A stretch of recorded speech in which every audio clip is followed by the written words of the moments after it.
The first time she fell asleep on my lap, I thought she was simply exhausted. The second time, I realized she trusted me more than anyone else in the world.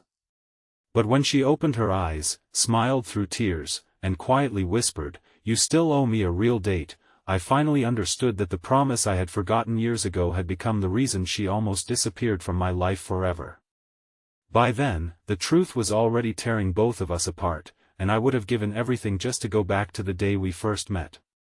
Before we begin, if you believe in kindness, forgiveness, and second chances, please like this video, leave a comment, share it with someone you care about, and subscribe for more heartfelt stories. Your support helps us bring more inspiring stories to life. When I moved into the old brick apartment building in Portland, I wasn't searching for friendship, love, or even conversation. I was escaping a life that had collapsed in slow motion. My engagement had ended after years of believing I had found my future, my father had passed away only months before, and my work as an architect had become nothing more than endless deadlines that left me feeling empty. I convinced myself that starting over meant keeping everyone at a distance. New apartment. New routine. New walls around my heart. The woman across the hallway made that plan impossible. Her name was Ivy Callahan. She was the kind of person who greeted strangers as if they were old friends and somehow remembered everyone's birthday after hearing it only once. Children in the neighborhood ran toward her after school because she always carried extra granola bars in her bag.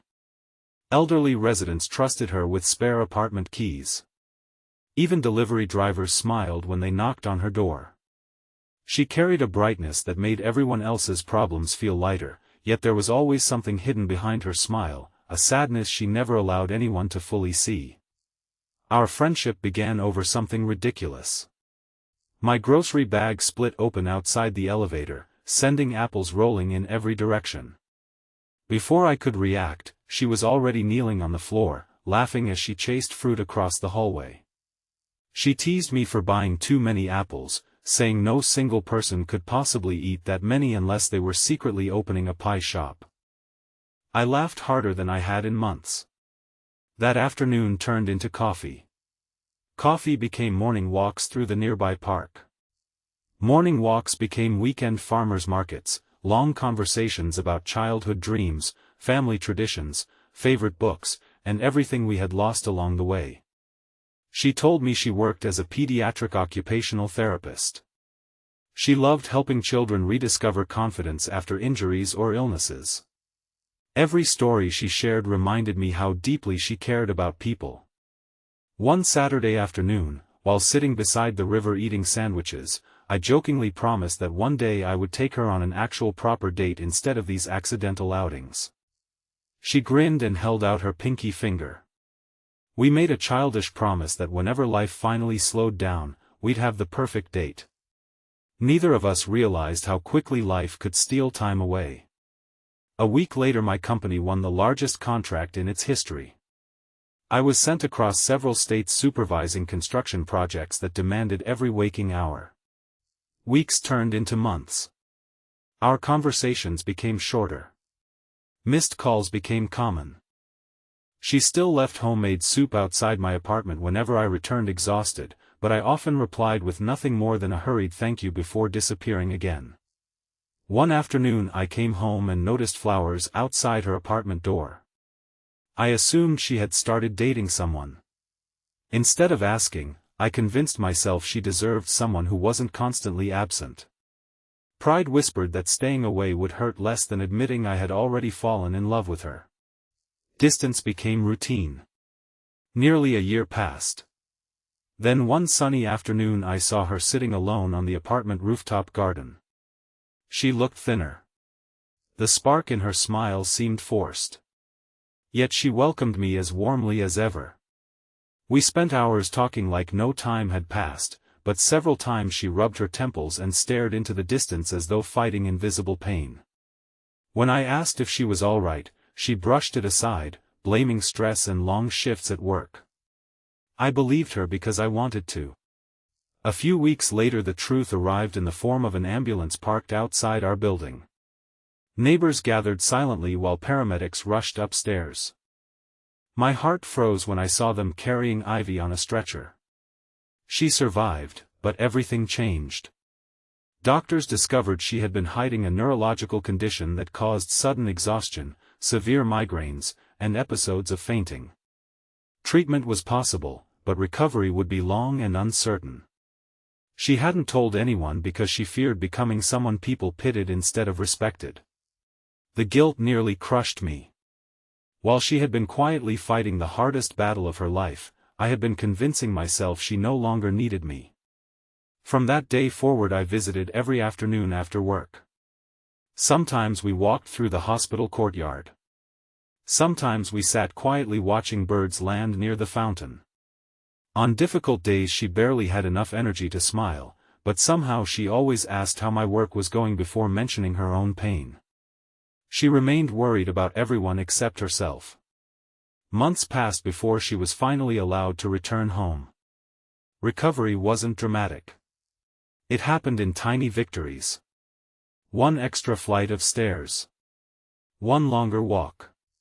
One morning without dizziness. Every small step felt like a miracle. One beautiful afternoon we decided to visit the botanical gardens. The doctors encouraged gentle exercise, and the weather couldn't have been more perfect. Sunlight filtered through enormous maple trees while families laughed nearby and children chased butterflies across open lawns. Halfway through our walk she suddenly became quiet. She admitted she felt unusually tired. I found an empty bench beneath a flowering tree. She sat beside me, resting for a moment before gently leaning against my shoulder. Then, without saying another word, she slipped asleep with her head resting in my lap. The world seemed to stop. People walked past us. Birds continued singing. Wind carried flower petals across the pathway. But all I could think about was how fragile life truly was. I carefully brushed a loose strand of hair away from her face. For the first time I noticed the faint scar behind her ear from one of her earlier procedures. I realized how much suffering she had hidden behind countless cheerful smiles. Nearly 40 minutes later she slowly opened her eyes. She looked embarrassed until she noticed I hadn't moved at all. Then she smiled, tears forming before she quietly whispered, "You still owe me a real date." The words hit me harder than anything else ever had. That forgotten promise. That tiny pinky swear beside the river. She had remembered it through everything. I hadn't. I apologized immediately, but she gently shook her head and smiled with heartbreaking kindness, saying life had interrupted both of us, not just me. For the first time since meeting her, I finally admitted what I had buried for over a year. I told her I loved her. Not because she was brave. Not because she was kind. Not because I felt guilty. Because every ordinary day had become extraordinary simply by having her in it. She cried. So did I. I thought that confession would be the ending of our story. Instead, it became the beginning of another heartbreak. Only days later, her doctors informed her that another specialized treatment was available in Boston. It offered better long-term chances but required relocating for nearly a year. Accepting meant leaving her apartment, her patients, her neighbors, and everyone she loved behind. She immediately decided to refuse. She said she couldn't abandon her life. The truth was she was terrified of facing another uncertain future. I refused to let fear decide for her. For the next several days I gathered information, spoke with specialists, arranged temporary housing, contacted former colleagues in Boston, and even convinced her employer to guarantee her position when she returned. She asked why I was fighting harder than she was. Because I had already spent too much time watching life happen instead of protecting the people who mattered. She finally agreed. Watching her board the plane felt like losing her all over again. We promised daily video calls. Some days she looked stronger. Some days weaker. Recovery came painfully slowly. Then one afternoon, months later, the calls suddenly stopped. Hours became days. Panic consumed me. Eventually her sister answered. Complications during treatment had forced emergency surgery. No one knew how successful it would be. Without thinking twice, I booked the first available flight. When I arrived at the hospital, I barely recognized her. She looked exhausted. Fragile. Yet when she opened her eyes and saw me standing there, she smiled exactly the way she had smiled while chasing apples across our apartment hallway years earlier. She whispered that I wasn't supposed to spend money flying across the country. I laughed through tears and reminded her that she still hadn't gone on that real date. Recovery after surgery demanded enormous patience. Some mornings she struggled to walk down a hallway. Other mornings she celebrated making coffee by herself. I learned that healing isn't measured in giant victories. It's measured in ordinary moments people once took for granted. Nearly 8 months later, doctors declared her stable enough to return home. The apartment building organized a welcome celebration without her knowing. Every resident contributed something. Children painted welcome home signs. The elderly couple downstairs baked pies. The mail carrier brought flowers. When she stepped through the front entrance, everyone applauded. She cried before reaching the elevator. Later that afternoon, under bright blue skies, I finally fulfilled the promise that had waited years. No expensive restaurant. No luxury limousine. Just the riverside where everything had begun. A picnic blanket. Fresh sandwiches. Apple pie. The same bench nearby where we had once laughed about grocery bags. She smiled the entire afternoon.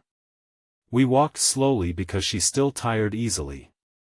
We watched ducks crossing the water. We spoke about our future without pretending life would always be easy. As the sun lowered across the river, I reached into my pocket. Not for an engagement ring. Not yet. Instead, I pulled out a tiny braided bracelet. The same colors from the friendship bracelet she had once made for one of her young patients. I tied it gently around her wrist. I told her promises didn't have to sparkle like diamonds. Sometimes they simply needed to last. She squeezed my hand tighter than ever before. A year later we finally stood together beneath another sunny sky surrounded by neighbors who had become family. The wedding wasn't extravagant. Children from her therapy clinic carried flowers. The elderly couple from downstairs danced longer than anyone else. Every chair was filled by people whose lives she had quietly touched through years of kindness. Looking around, I realized something extraordinary. Love had never been built during grand romantic gestures. It had been built through shared groceries, hospital visits, forgotten promises remembered by one faithful heart, silent afternoons, second chances, forgiveness, and choosing each other again and again even after life became complicated. Sometimes people ask me when I knew Ivy was the woman I wanted beside me forever. They expect me to mention our wedding day. Or the day I confessed my love. Or the moment she survived surgery. But the truth is much simpler. It was the afternoon she fell asleep on my lap without fear. Because trust like that isn't created overnight. It's earned through countless ordinary acts of showing up. And when she woke and reminded me about the date I still owed her, she wasn't asking for dinner. She was reminding me that love is built by keeping even the smallest promises before time has the chance to steal them away. Speech balloon special request: before the story ends, tell us in the comments, what would you have done if you were in this situation? If this story touched your heart, please like, comment, share, and subscribe for more meaningful and inspiring stories. Your support encourages us to keep creating stories that touch hearts around the world. Life has a quiet way of teaching us that the people who change our hearts rarely arrive with dramatic entrances. They appear in ordinary hallways, share simple meals, remember forgotten promises, forgive our mistakes, and stay beside us through seasons of pain. Never wait for the perfect moment to tell someone they matter. Keep your promises, cherish the people who choose to trust you, and never underestimate the power of kindness, forgiveness, hope, and second chances, because sometimes the greatest love story begins with nothing more than someone peacefully falling asleep, knowing they are finally safe.